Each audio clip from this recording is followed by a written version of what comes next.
At the 2020 Sundance Film Festival, a low-budget coming-of-age comedy film called Dinner in America premiered to relatively little fanfare. It follows Simon, the frontman of a punk rock band who is on the run from police, and Patty, a socially awkward and sheltered young woman who is a fan of his band, and the relationship that develops between them. Shortly after, the pandemic lockdowns took hold, shutting down movie theaters across the world and postponing Dinner in America's theatrical release until 2022. Unfortunately, it failed to make much of a splash and was quickly forgotten, until the fall of 2024. On TikTok, everybody's favorite app, a song was starting to go viral, a song that contrasted a catchy punk guitar riff with quirky but heartfelt lyrics. This song was none other than Watermelon, the song composed by the characters Patty and Simon in Dinner in America. The song often accompanied edits of the movie that amassed millions of views. People, particularly young women, especially seemed to resonate with the character Patty, and soon more edits sprang up featuring collages of similar characters, so-called weird girls. I decided to watch Dinner in America to see what all the hype was about, and I loved it. I found myself very taken with Patty as well, and I related strongly to many aspects of her character. The same is true of many of the other characters that were appearing in the edits on TikTok. This got me thinking, what makes a character a weird girl, and why were they suddenly becoming so popular? Let's break it down. I believe that weird girl characters can be classified into 6 different subtypes, each with their own characteristics. The first of these is the Space Cadet, or as TV Tropes calls it, the Cloud Cuckoo Lander. This is a character who, as the name would imply, always seems to have their head in the clouds. They are typically cheerful, good-natured, and friendly, but are off in their own world most of the time. The inner machinations of their mind are an enigma, both to the viewer and the other characters. However, this doesn't necessarily mean that they're unintelligent. Their natural creativity and unorthodox ways of thinking can help them come up with out-of-the-box solutions to problems that the other characters never would have thought of. Sometimes it turns out that they actually have a better grasp on reality than the more normal characters around them, despite initially being dismissed as crazy. Other common traits of the Space Cadet include naivete, odd mannerisms or speech patterns, awkwardness, clumsiness, a goofy sense of humor, a refusal to follow any sort of logic, and a tendency to be over the top. Reactions to them from other characters range from bemusement to exasperation to outright ridicule. Often they are used for comic relief. One of the most well-known of this type of weird girl character, and kind of the poster child for the trope, is Luna Lovegood from the Harry Potter series.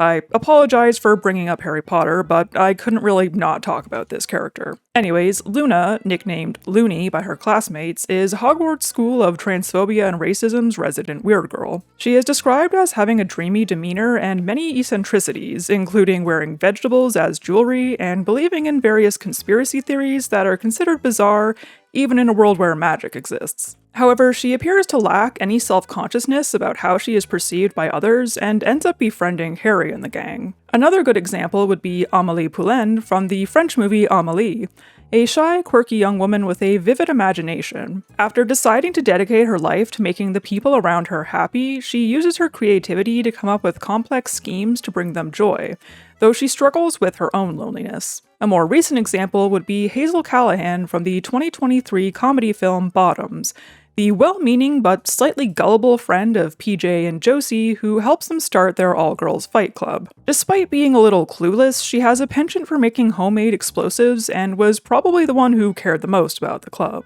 Side note, Ruby Cruz, if you see this, I am free on Thursday night and would like to hang out. Please respond to this and then hang out with me on Thursday, when I am. Our next type of weird girl is the creepy loner girl. This character is usually an extreme introvert with poor social skills, few to no friends, and a gloomy personality. Often they are either emotionless and deadpan, or overly emotional with unpredictable mood swings. They may not care much for their appearance, wearing frumpy clothes and having disheveled or unwashed hair, pale skin, and dark circles under their eyes. Typically, they have some sort of interest or hobby that is off-putting to others, whether it be something creepy or weird, such as the occult, or just something really geeky and obscure, like writing BTS Omegaverse fanfiction. Other characters either pick on them or steer clear of them. Either way, they end up being ostracized by most of society. This doesn't necessarily bother them. They might have a distaste for other people and isolate themselves deliberately. Conversely, they might pretend that they are a loner by choice while secretly longing to be accepted. Despite their creepiness, they might actually be harmless and are just misunderstood. understood, or other people's wariness of them may be totally justified. Many of these weird girls have in fact killed people. One notable example of the creepy loner girl is the character Tomoko Kuroki from the manga series No Matter How I Look at It, It's You Guys' Fault I'm Not Popular, aka Watamote, and its anime adaptation. Tomoko is a friendless high school student who longs to become popular but struggles due to her lack of social skills, poor personal hygiene, and general gloomy attitude. Instead, she copes by spending most of her free time playing otome games. Allison Reynolds from the movie The Breakfast Club would fit this type as well. A quiet girl and compulsive liar who shows up at Saturday morning detention because, in her words, she had nothing better to do. She disturbs the other members of the group with her strange antics that include laughing at inappropriate times, putting pixie sticks on her sandwich, and using her dandruff to make art. Lastly, we have Bridget Fitzgerald from the movie Ginger Snaps, a Canadian classic. She is a sullen girl who harbors a fascination with death, recreating various morbid scenarios with her sister Ginger, who is her only real friend. Ginger could actually fit this type as well, before being bitten by a werewolf alters her personality a little. The third type of weird girl is a bit of a controversial one, and one you've probably heard of before, and that is the Manic Pixie Dream Girl. The MPDG is a free spirit who is cute, quirky, and full of life. Her sole purpose is to enter the life of the brooding, lonely, down-on-his-luck male protagonist and shake things up for him, snapping him out of his funk and helping him find true happiness while typically serving as his love interest. Common personality traits of the MPDG include childlike wonder, naivete, spontaneity, cheerfulness, optimism, eccentric hobbies or interests, enthusiasm for the mundane aspects of life, unpredictable behavior, and a carefree nature. They very often give off a not like the other girls kind of vibe. Pumpkin spice latte, please. I want it freezing, though. Actually, I just want a regular coffee. Those white girl pumpkin spice lattes annoy me. I'm in love. Name?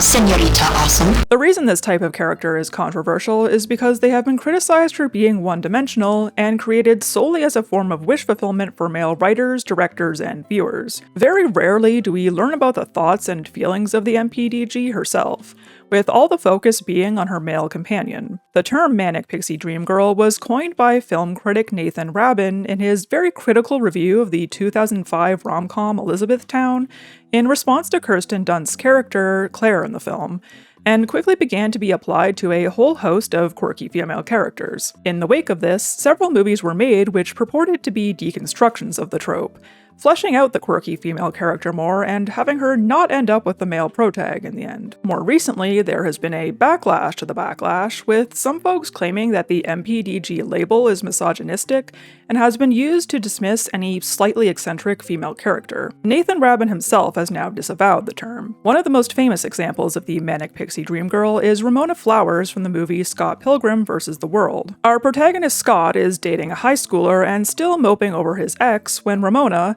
an impossibly cool girl who changes her hair like every week and a half, dude, get used to it, roller skates into his life and helps him gain the power of self-respect. She was a much more fleshed out character in the graphic novel series the movie is based on, but the filmmakers understandably had to condense some things in order to stay within a 2-hour runtime. The 2023 animated series, Scott Pilgrim Takes Off, was clearly trying to beat the MPDG allegations by having the show focus far more on Ramona than Scott. Another somewhat infamous example is Summer Finn from the rom-com 500 Days of Summer, played by Zooey Deschanel, who has kind of become known for playing MPDG-adjacent characters. She is a spontaneous, free-spirited, and fun-loving woman who loves the Smiths, causing protagonist Tom to fall for her and encouraging him to pursue his true passion of architecture. Some have argued that this character is actually a deconstruction of the trope, since she ultimately rejects Tom, leaving him heartbroken, but I would argue that she still fits, since the story is being told from Tom's perspective means that she lacks much in the way of an interior life, the main focus being on how she affects Tom's life. Finally, the character Sam Button from the coming-of-age movie The Perks of Being a Wallflower could be considered an MPDG. A nonconformist high school senior, she takes the younger male protagonist Charlie under her wing and helps him open up and learn to experience life fully. Again, due to this movie being adapted from a novel and told from the perspective of Charlie, Sam doesn't receive as much development as she could have. Before we move on, I do feel it's important to note that just because a character has been labeled as a manic pixie dream girl does not mean that the character or the piece of media she comes from is necessarily bad. Scott Pilgrim and The Perks of Being a Wallflower are two of my favorite movies. The fourth type of weird girl character is known as the mystical waif. This character is usually a young girl who has some sort of power that the other main characters do not possess, and appears to the main hero, again, usually male, to aid them on their quest and open their eyes to the previously unknown aspects of their universe. Alternatively, they may be seeking the hero's help since the antagonists of the story are often trying to capture or eliminate them due to their powers. Because they have been sheltered, are not of this world, or may not be entirely human, they tend to have poor social skills and behaviors or mannerisms that seem odd to the other characters, and can be a bit naive. A common way to show this seems to be having the characters start to undress in front of the other characters, seemingly unembarrassed by their nudity. Coincidentally, many of them are written by men. While distant and mysterious, they are pure-hearted, selfless, kind, and fiercely protective of the hero. Like the manic pixie dream girl, the mystical waif often serves as a love interest. Other characters may view them as a freak due to their unnatural abilities. One notable example is Eleven from the Netflix series Stranger Things. She is a young girl with telekinetic powers who was raised and cruelly experimented on in a laboratory. As a result of her isolation from the outside world, she never really developed social skills and can barely even speak proper English, communicating only in short phrases at the beginning of the series. After escaping from the lab, she enlists the help of Mike Wheeler and his friends, Dustin and Lucas, to hide her from the bad men who want to recapture her. In turn, she uses her powers to help them find their missing friend Will. Another example comes in the form of Rei Ayanami from the anime series Neon Genesis Evangelion. She is a withdrawn and mysterious 14-year-old girl with blue hair and red eyes, which in a world of regular old brunettes, blondes, and redheads, nobody seems to find strange for some reason, who our protagonist Shinji Ikari meets when he is recruited by his father's organization, NERV, to pilot an Evangelion and protect humanity from the angels. Rei is also an Eva pilot, but there's something different about her. She's actually a clone of Shinji's mother, imbued with the soul of the angel Lilith, the progenitor of humanity, so she's kind of like God. Sorry if I just spoiled this 30-year-old anime for anyone. A third good example is Lilu from the sci-fi movie The Fifth Element. Lilu is a divine being who is reconstructed by scientists in order to save a futuristic Earth from an evil entity. She possesses such abilities as super strength, resistance to damage, and an ability to learn and absorb information extremely quickly, but lacks knowledge of human social customs and speaks in broken English. She meets Corbin Dallas, a member of Earth's Special Forces, and helps him recover the 4 elemental stones necessary to defeat the evil. I love how you can tell which of these pieces of media have been my special interest at some point, based on how much detail I'm going into about these characters. Probably one of the more common types of weird girls seen in media is the alternative girl. I find that popular media tends to lump all alternative subcultures together under the goth umbrella, but occasionally you will see other kinds of alt-girls represented. Usually these characters are depicted as very stereotypically goth. They dress in all black, have dark hair and makeup, pale skin, piercings or tattoos, listen to depressing music, are fascinated with death and all things morbid, and often have a less than satisfactory home life. Personality-wise, they are sullen, nihilistic, snarky, reserved, and deadpan, although sometimes we do see a perky goth who is a bit friendlier and more upbeat. The alt girl often overlaps with other weird girl subtypes, particularly the creepy loner girl. Like them, the alt girl is often ostracized for their unusual appearance and interests and abrasive personality, or they may just dislike associating with normies. The few friends they do have are usually other alternative people or outcasts. One of the most famous goth girls in cinema is Lydia Dietz from the horror comedy Beetlejuice. She is a gloomy teen who feels misunderstood by her father and stepmother. After the family moves into a new house, she discovers that she can commune with the deceased former occupants of the home. She describes herself as strange and unusual, and says that her life is like one big, dark room, even expressing a desire to join her newfound ghost friends in the afterlife at one point. Lydia soon became an icon of goth style and culture. Another iconic goth girl is Wednesday Addams, particularly her iterations in the 90s Addams Family movies and the 2022 Wednesday Netflix series. She is the oldest daughter in an entire family of goths, known for her extremely flat affect, acerbic wit, and obsession with various morbid things, including torture and murder. Her signature signature braided pigtails and black dress with a white Peter Pan collar have greatly influenced goth style. While Lydia and Wednesday are both protagonists, Nancy Downs from the movie The Craft is the antagonist of her story. A bullied goth girl from a poverty-stricken, abusive family, she learns witchcraft in order to get back at those who have wronged her, stopping at nothing to gain more power. In response to a bus driver telling her and her fellow outcast friends to watch out for those weirdos, she utters the now iconic line, "We are the weirdos, mister." And finally, we have the awkward misfit. This type of weird girl is similar to the creepy loner girl in that they don't exactly have a bustling social life, except they aren't necessarily gloomy, obsessed with weird things, and seen as creepy. Rather, they are outcast for being different in some other way, like being shy, socially inept, nerdy, sheltered, unfashionable, unattractive, or too emotionally intense. Their loner status is not by choice, and they long to fit in, often going to great lengths to try to do so. However, their attempts rarely succeed and may only serve to isolate them further. The awkward misfit is probably the most oft-mocked subtype of weird girl, being bullied and shunned by their peers and overlooked by adults, particularly their own parents. Their story tends to end in one of two ways. In the good ending, they abandon their fruitless quest for popularity and instead learn to accept themselves, maybe even finding a friend or romantic partner who likes them for who they are. In the bad ending, they finally get fed up with being mistreated and decide to exact revenge on their tormentors, usually with devastating consequences. A very famous example of this type of weird girl is Carrie White from the Stephen King novel Carrie and its various film adaptations. In the novel, she is described as overweight and pimply, but in the film adaptations where she's portrayed by actresses like Sissy Spacek and Chloe Grace Moretz, she's more Hollywood homely. In all iterations of the story, she is awkward and shy with low self-confidence, wears frumpy clothes, and lacks knowledge of teenage social customs thanks to her sheltered upbringing by a fanatically religious mother, causing her to be relentlessly mocked by her peers. After being invited to the prom and discovering that she has telekinetic powers, she begins to come out of her shell a tiny bit, until a cruel prank is played on her and she snaps, using her powers to burn down her school and destroy half the town. A slightly more realistic portrayal of the awkward misfit can be found in the indie film Welcome to the Dollhouse, which follows shy and unpopular middle schooler Dawn Wiener. She is bullied by her classmates, unfairly targeted by her teachers, and overlooked by her family. Most of her attempts to gain the respect of those around her ultimately fail. By the end of the movie, not much has improved for her, and she seems resigned to her fate as a misfit. My personal favorite awkward misfit character is Kayla Day from the coming-of-age movie 8th Grade. She is a socially anxious 13-year-old who is struggling to put herself out there before her middle school graduation. To cope with her loneliness,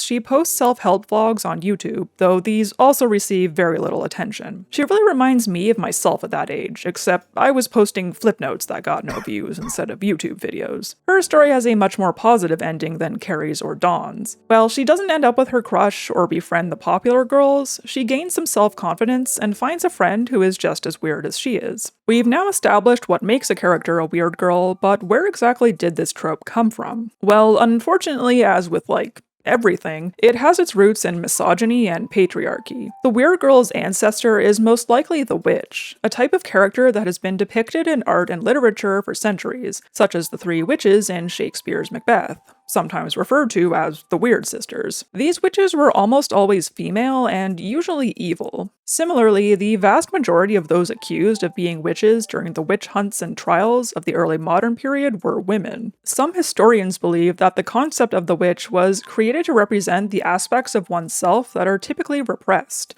those unconscious desires, instincts, and fears that could then be projected onto a scapegoat, especially if that scapegoat was a woman who was seen as deviant in some way. In a period where women were incredibly oppressed and repressed, this could just mean that they knew how to read, or desired some modicum of independence, or showed any hint of sexuality. Moving into the 20th century, we began to see new portrayals of deviant women as hysterics, spinsters, old maids, or crazy cat ladies. These women defied prescribed gender roles of the time by being unmarried, childless, overtly sexual, or assertive, and were not usually portrayed in a positive light. Similarly, many of our modern weird girl characters are considered weird because they don't conform to societal expectations of femininity in how they look, act, dress, or live their life. And while modern weird girls tend to be portrayed a lot more sympathetically than in the past, they are still occasionally demonized. Some of them are the villains of their stories, or if they are the protagonist, they often do some morally questionable things, and they are punished for this,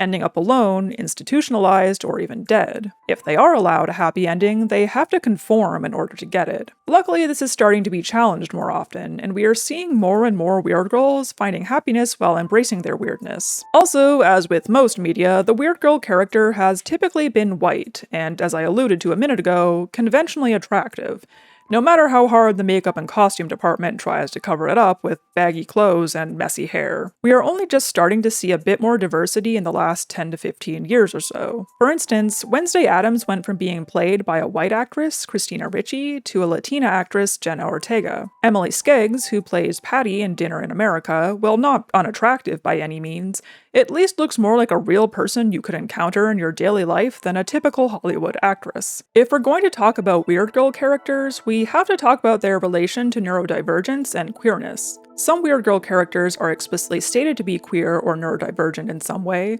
but even those who aren't are often heavily coded as being so, whether intentionally or unintentionally by the creators of the piece of media they appear in. Queer people and neurodivergent people are two groups who have been incredibly stigmatized, abused, and shunned by society for their non-normative behaviors and lifestyles, doubly so if they also happen to be a woman or femme-presenting. Similarly, one of the unifying features of all the types of weird girls I've talked about is that they experience negative social consequences for being weird. The word queer is a synonym for strange or weird and was initially used as a pejorative towards LGBT people before being reclaimed. One might also call a person they deemed weird crazy, mad, or loony, all words that have been used to describe mentally ill or neurodivergent people. The weird girl character often rejects societal expectations, has niche interests, uses their appearance to express themselves, feels disconnected from those around them, and longs to find their people.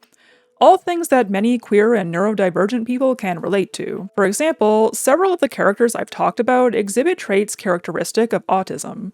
They are naive, have a flat affect, misunderstand jokes or sarcasm, have intense, obsessive, and obscure interests, have difficulties communicating and socializing, or have certain repetitive tics or mannerisms. I specifically bring up autism because I myself am diagnosed with ASD, or awesome swag disorder, and I relate heavily to a lot of these characters. Some of them are my favorite characters in all of media. I too have felt isolated and lonely much of my life, and have dealt with being bullied and excluded. Most people would probably describe me as shy, quiet, and introverted, and I've definitely missed a social cue or two in my time. I have some unusual and obscure interests, and I am very passionate about them. If I had to assign myself to a type of weird girl, I'd say I'm somewhere between a creepy loner girl and an awkward misfit. And I'm not alone. I've seen many other queer and neurodivergent girlies relating to these characters too. For instance, I'm in a Facebook group for autistic women and have seen countless posts from other members of how they relate to weird girl characters like Wednesday Addams, Luna Lovegood, Robin Buckley, Lilo, and Daria, among others. When Watermelon went viral on TikTok, many girls and women used the sound to make videos celebrating their own weirdness. Unfortunately, explicitly queer and neurodivergent female characters are pretty scarce, and those that do exist may not be the best representation for these communities. I think weird girl characters are really important because they can help fill this gap in representation by giving real-life weird girls someone to relate to show them that they aren't alone and they have a place in the world. And I think it's okay that not all of these characters are given specific labels. As Emily Skeggs said in an interview about Dinner in America, we don't get the opportunity as humans walking around the world to encounter a person and say, I can see what they are, and that's going to inform how I interact with them. Perhaps people would be a bit kinder and more understanding if I went around everywhere with a please be patient, I'm autistic hat on, but I don't. Most people who interact with me have no clue of my diagnosis. Maybe showing more quirky characters on screen will teach people to be more accepting of weird people they encounter in their lives, whether or not they know what exactly their deal is. And the weird girl character does indeed appear to be getting embraced by a wider range of people as of late. As I mentioned at the beginning of the video, Dinner in America and its main female character Patty became a huge hit on social media late last year, most notably on TikTok. It has prompted people to look back at other characters in film and TV who were similar to Patty. While these characters have always had their fans, I started to see them being widely appreciated in a way I hadn't seen before. When and how did these unpopular girls suddenly get so popular? I think we can trace it back to the rise of alternative culture from the underground to the mainstream during the 2010s. Tumblr played a significant role in this, which I spoke more about in my early 2010s Tumblr aesthetics video. All of a sudden, it was now cool to be into anime, have an edgier style, and listen to the Smiths. This continued into the 2020s, with TikTok now being the main vehicle. That which was formerly niche and obscure can now be proliferated much more easily, with fashions inspired by alternative subcultures like goth, punk, and grunge becoming trendy, and music by independent artists going extremely viral. All of this has primed people to be slightly more open to things that are a bit unconventional. While many of the characters I have talked about come from more cult shows and movies, several of the more recent ones feature prominently in franchises that have become hugely popular. One example is Wednesday, which broke Netflix's record for most hours viewed in a week for an English language series, with a total of 341 million hours watched in its first week of release, a record previously held by Stranger Things 4, which itself features a few beloved Weird Girl characters. Wednesday was everywhere for a while in 2022, and the Wednesday dance became a viral TikTok trend. While many queer and neurodivergent women and women-adjacent folks are excited to see characters that are so much like them being embraced by the wider population, others have noted that it hasn't necessarily translated to acceptance of weird girls in real life. On platforms like TikTok and Instagram Reels, it is unfortunately still incredibly common for visibly queer and neurodivergent people to be mocked and harassed for being cringe. They are still discriminated against in their everyday lives for the exact same traits that characters like Wednesday or Patty have. They are understandably a bit bitter about this. This rise in popularity has also led to some aspects of weird girl culture becoming commodified. This can be seen most prominently in the way that alternative fashion is now mass-produced and sold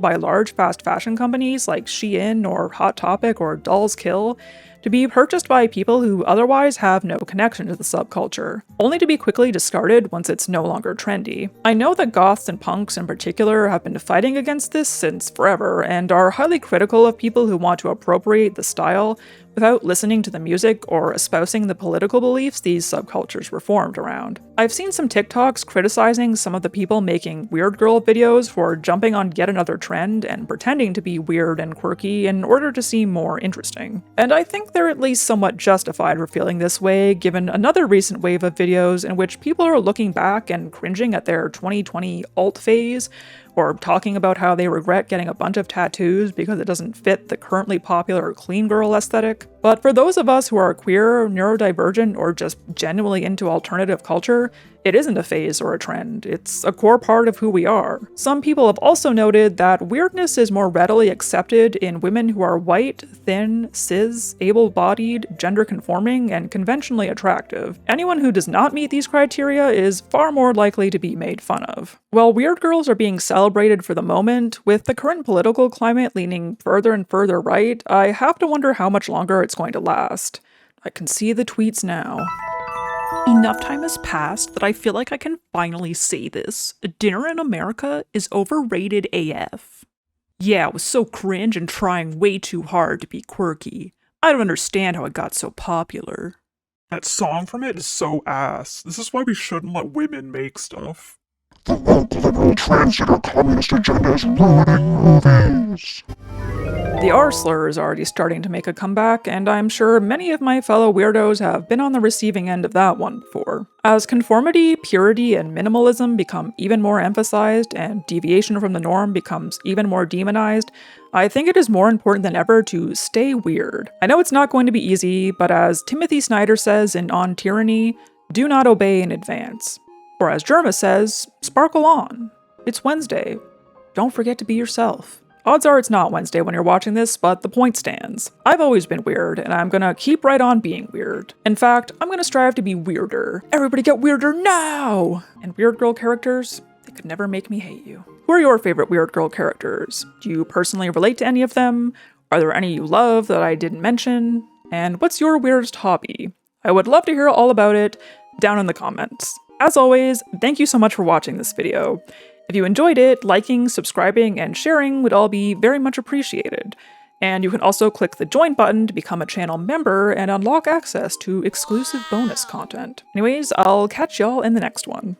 A huge thanks to all my channel members, and an extra special thanks to my Pookies, Theo Gretz, Zion, Spend My Savings, Char, Alex, Casey Lee, Mellow Streep, Inu Shampoo, Star Lover, Monophobia, Satanic Panic, Rex Nola, Damian Bestie, Dog Bones, Kike Lucas, Sebastian Brady, Sibylle Sam, Mr. Logan 1223, Wymoo, and Jiggy247BP. You guys are awesome.